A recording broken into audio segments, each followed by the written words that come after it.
اگرچہ 3-4 دن گزر گئے، ابھی تک چیف آف ڈیفینس فورسز کا نوٹیفیکیشن جاری نہیں ہوا، لیکن کہا یہ جا رہا ہے کہ چونکہ یہ ایک نیا دفتر بننے جا رہا ہے اور اس عہدے کے نیچے جو ایک ہائرارکی بنانی ہے، اس کے حوالے سے کچھ تفصیلات طے ہو رہی ہیں، اور جیسے وہ ساری سیٹلمنٹ ہو جائے گی تو نوٹیفیکیشن بھی جاری ہو جائے گا۔ رانا ثناء اللہ نے کہا کل کہ یہ افواہیں بالکل غلط ہیں کہ اس نوٹیفیکیشن میں کوئی میاں نواز شریف رکاوٹ ہے۔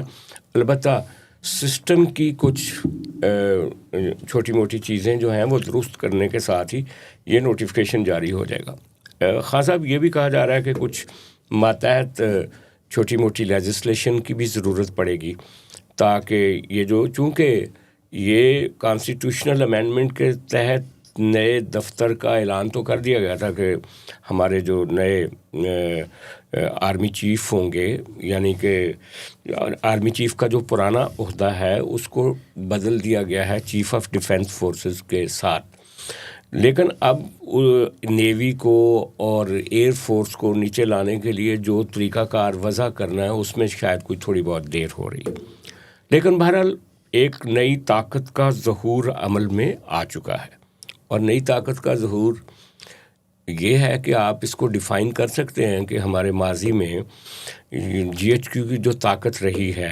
اور ہماری ملٹری اسٹیبلشمنٹ کی جو طاقت رہی ہے، وہ انڈیا کو شکست دینے کے بعد اور کسی حد تک میاں نواز شریف اور پیپلز پارٹی کو زیر اثر کرنے کے بعد اور عمران خان صاحب کو نکرے لگانے کے بعد ایک طرح سے یہ ایک ہسٹوریکل ایک طاقت ہے جو عاصم منیر صاحب کے ہاتھ میں ہے اس وقت، تو اس کو آپ کیسے دیکھتے ہیں؟ پاکستان کی تاریخ میں غالباً موسٹ پرابلی ایک ہی پولیٹیشین تھا، پاپولر پولیٹیشین، شیخ مجیب الرحمان۔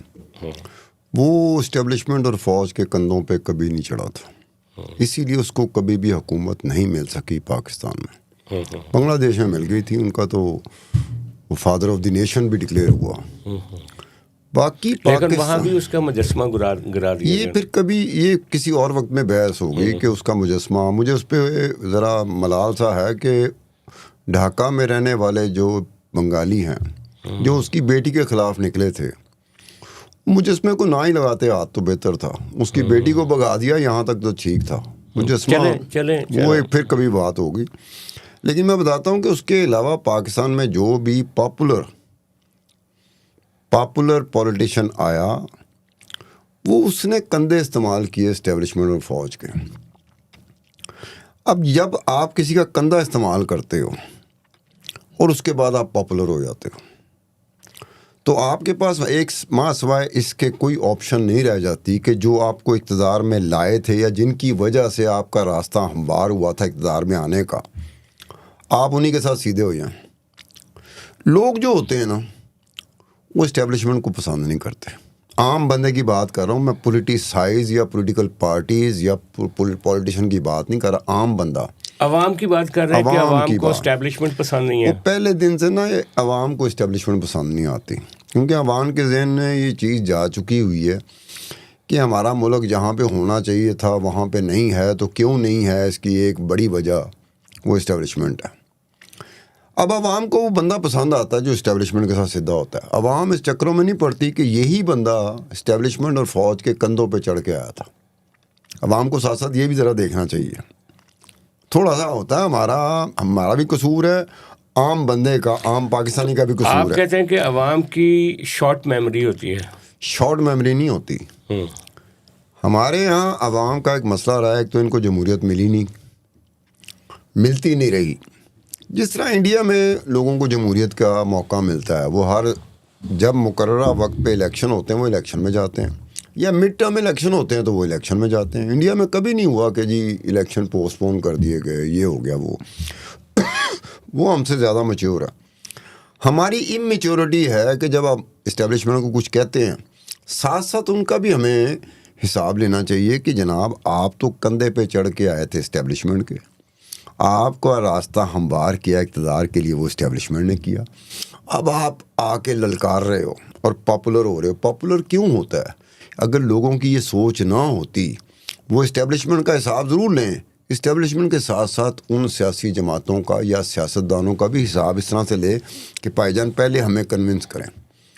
آپ اقتدار میں آئے تھے، کوئی اور راستہ نہیں تھا آپ کا، ماں سوائے اس کے کہ فوج کے کندھوں پہ چڑھ کے آئیں یا اسٹیبلشمنٹ کے کندھوں پہ چڑھ کے آئیں۔ یہ میچور ہوئی عوام کہہ سکتی ہے، جو عوام میچور نہیں نہ ہوتی وہ نہیں کہہ سکتی۔ ان کے پاس لے دے کے پولیٹیشن رہتا ہے جس کو پسند کرنا شروع کر دیتے ہیں۔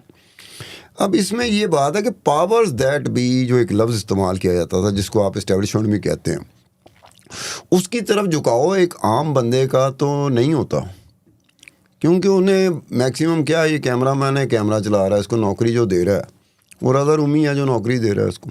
اب اس کو اسٹیبلشمنٹ سے کوئی نہیں سروکار۔ جب حکومت جب بھی ایک سیاسی جماعت بنتی ہے، سیاستدان ہوتا ہے، اسے پتہ ہے کہ جب تک میں بھی سویلین ہونے کے باوجود جب تک میں سلوٹ نہیں کروں گا میں اقتدار میں نہیں آ سکتا۔ اور یہ اسٹیبلشمنٹ کو بھی پتہ ہوتا ہے کہ یہ اس وقت ایری باری گی، اسٹیبلشمنٹ نے باریاں لائی ہوں نا، وہ لے آتے ہیں۔ میچورٹی کی ضرورت اس وقت پڑ جاتی ہے کہ آپ اسٹیبلشمنٹ کو جو مرضی کریں، ساتھ ساتھ آپ کو یہ بھی دیکھنا چاہیے جیسے دنیا میں ہوتا ہے، جو دنیا کے وہ ممالک جہاں پہ جمہوریت ہے، ڈیموکریسی ہے، پارلیمنٹ ہے، بڑے عرصے سے ہے اور آگے جا چکی ہے، وہاں ٹینڈنسی یہ ہے کہ اگر امریکہ کی مثال لے لو۔ نہیں، لیکن یہ بات آپ کیا کر رہے ہیں بھائی، اس وقت تو طاقت ہے اسٹیبلشمنٹ کے پاس، پاپولر بھی وہ ہیں، اور کوئی سیاسی جماعت ان کے سامنے ہے ہی نہیں۔ کون سی سیاسی جماعت ہے جی عاصم منیر صاحب کے سامنے کب کا رکاوٹ؟ وقت تھا، مجھے کوئی وقت بتا دو، 2 مہینے یا 3 مہینے کا کوئی سیزن آیا ہو جب اسٹیبلشمنٹ کے ساتھ پاور نہ ہو۔ اسٹیبلشمنٹ کے پاس تو ہر وقت پاور ہوتی ہے، نہیں، کئی اس پاور میں اضافہ کمی ہوتی رہتی ہے۔ یہ اسی ملک میں ہوا تھا کہ گل حسن سے پستول دکھا کے مصطفیٰ خان نے استعفیٰ لیا تھا اور بھٹو نے نیا آرمی چیف لگا دیا تھا یار اس وقت 1971 کا الیکشن ہو چکے ہوئے تھے، ہمیں ہار ہو چکی ہوئی تھی، بنگلہ دیش بن چکا ہوا تھا، بہت کمزور پوزیشن پہ تھے۔ تو پھر یہی کہہ رہا ہوں نا کہ کمزور پوزیشنیں آتی رہی ہیں۔ آپ کو یاد ہی ہے حادثاتی طور کہ پر 18ویں ترمیم جب ہوئی تھی فوج کمزور تھی تو ہو گئی تھی، ورنہ ہونے لیتے تھے اگر طاقتور ہوتے تو۔ اگر 8ویں ترمیم ختم کی تھی میاں نواز شریف نے تو اس وقت فوج کمزور تھی۔ 18ویں تو ترمیم بھی یہ نہ اس کہیں کہ وقت کسی آئی، وقت کمزور نہیں تھی، بے 18ویں شمار موقعوں ترمیم پہ۔ بھی اس وقت آئی جب 9 سال گزار چکے ہوئے تھے جنرل پرویز مشرف۔ ہاں تو پھر یہ نہ کہیں کہ وہ ہر وقت کی طاقت میں ہوتے ہیں۔ طاقت ہوتی ہے۔ 18ویں ترمیم کے بعد بھی جو پاور کوریڈورز ہیں جن کا ہم ذکر کرتے رہے ہیں، اس میں پاور کوریڈورز میں اسٹیبلشمنٹ پھر بھی پاورفل رہی۔ اچھا، لیکن سوال یہ ہے کہ ہم آج کی بات کرتے ہیں، آج جب عاصم منیر صاحب چیف آف ڈیفینس فورسز ہو چکے ہیں اور جب ملک میں 26ویں ترمیم ہو گئی، کہا جا رہا ہے کہ عدالتوں کے جو اختیارات ہیں وہ سلب ہو چکے ہیں، کہا جا رہا ہے کہ کوئی سیمی مارشل لا ہے، کہا جا رہا ہے کہ ملک میں کوئی سیاسی پارٹی جو ہے اس کے اندر ریڑھ کی ہڈی نہیں ہے کہ وہ ان کو چیلنج کر یار سکے۔ سجاد صاحب، اگر عدالتیں میرٹ پہ ہو کے اسٹیبلشمنٹ کے ساتھ یا فوج کے ساتھ لڑتی، نتیجہ مختلف ہوتا۔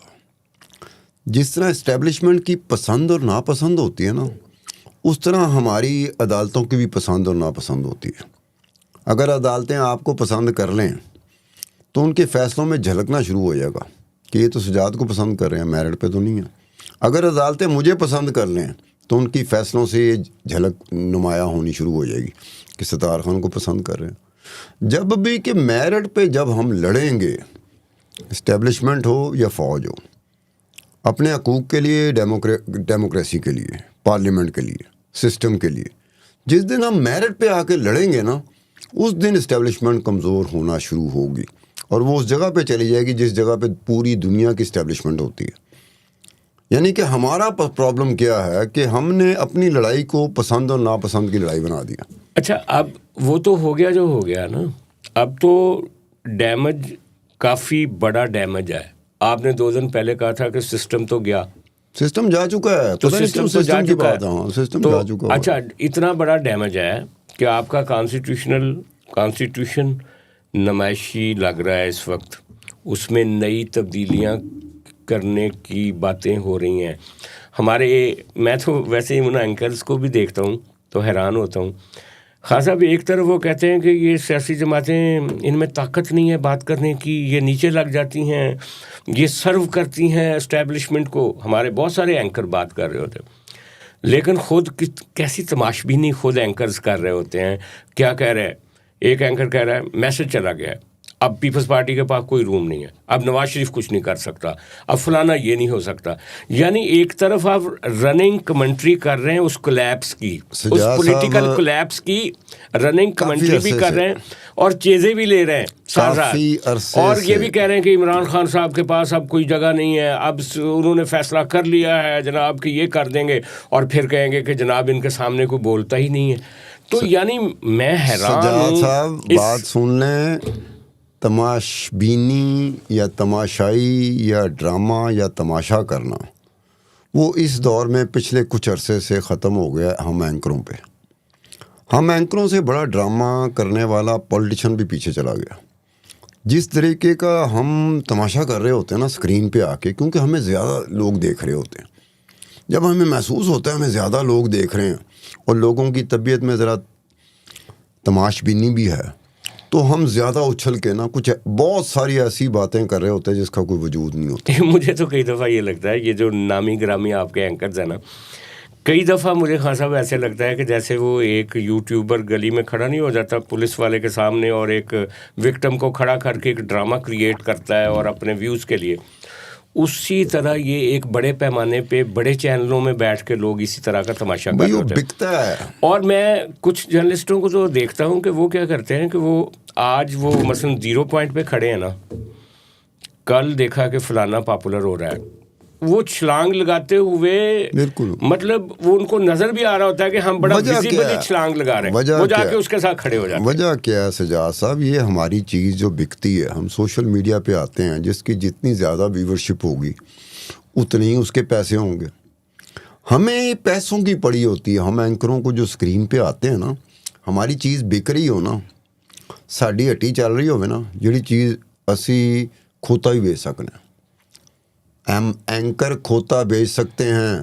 یار وہ آپ پانی والی گاڑیاں جو ہیں ان کے اوپر پروگرام کرتے رہے اور کیا کیا. اچھا خیر اس کو چھوڑیں، میں آپ کو آگے، آپ تو اینکروں کی بات کر رہے ہیں، ہم اس بات کو کتنا آگے لے جائیں. بھائی میں تو اس دن میاں عامر صاحب کی گفتگو سن کے بڑا حیران تھا. وہ آج کل پورے ملک میں ایک کیمپین چلا رہے ہیں کہ ملک کی بقا کے لیے ضروری ہے کہ نئے صوبے بنائے جائیں. اب کہنے والے کہتے ہیں کہ یہ پروجیکٹ ان کو دیا گیا ہے، ساتھ عبد الرحمان صاحب ہیں اور میاں عامر صاحب ہیں، وہ کوچا شہر جا رہے ہیں، انویسٹمنٹ کر رہے ہیں، فنکشنز کر رہے ہیں، سیمینارز کر رہے ہیں، صاحب الرائے لوگوں کو بلا بھی رہے ہیں. اور مزیدار باتیں، 2 لطیفے ہیں اس میں. ایک تو یہ کہ انہوں نے کہا پہلے دن اینکرز کو بلا کے کہ جناب ہمارے ملک میں نئی لیڈرشپ نہیں آ رہی اور یہ خاندانوں کا قبضہ ہے. تو ایک صاحب نے اٹھ کے کہا کہ اس کی وجہ یہ ہے کہ آپ لوگ کالج چلاتے ہیں، یونیورسٹیاں چلاتے ہیں، آپ کوئی اسٹوڈنٹ آرگنائزیشنز بننے ہی نہیں دیتے. تنظیمیں ہوں گی، نئی یوتھ آئے گی، وہ کوئی نئی لیڈرشپ آئے گی. تو ان کو کہا میاں صاحب نے بھاشن دیتے ہوئے کہ آپ کو پتہ ہے کتنے اسٹوڈنٹ لیڈر قتل ہو گئے تھے ان اسٹوڈنٹ آرگنائزیشنز اور یونین کی وجہ سے، اور اس سے ہماری یوتھ کو کتنا بڑا نقصان پہنچا، اور یہ جو ڈکے آیا ہے ایجوکیشن میں اس میں ان کا بڑا حال. میں ان سے پوچھتا ہوں کہ خود میاں عامر صاحب جمعیت سے نہیں آئے، خود عبد الرحمان صاحب جمعیت سے نہیں آئے، جماعت اسلامی کی وجہ سے ان کو کالجز نہیں ملے. یعنی اپنے بارے میں ان کی رائے کچھ اور ہوتی ہے.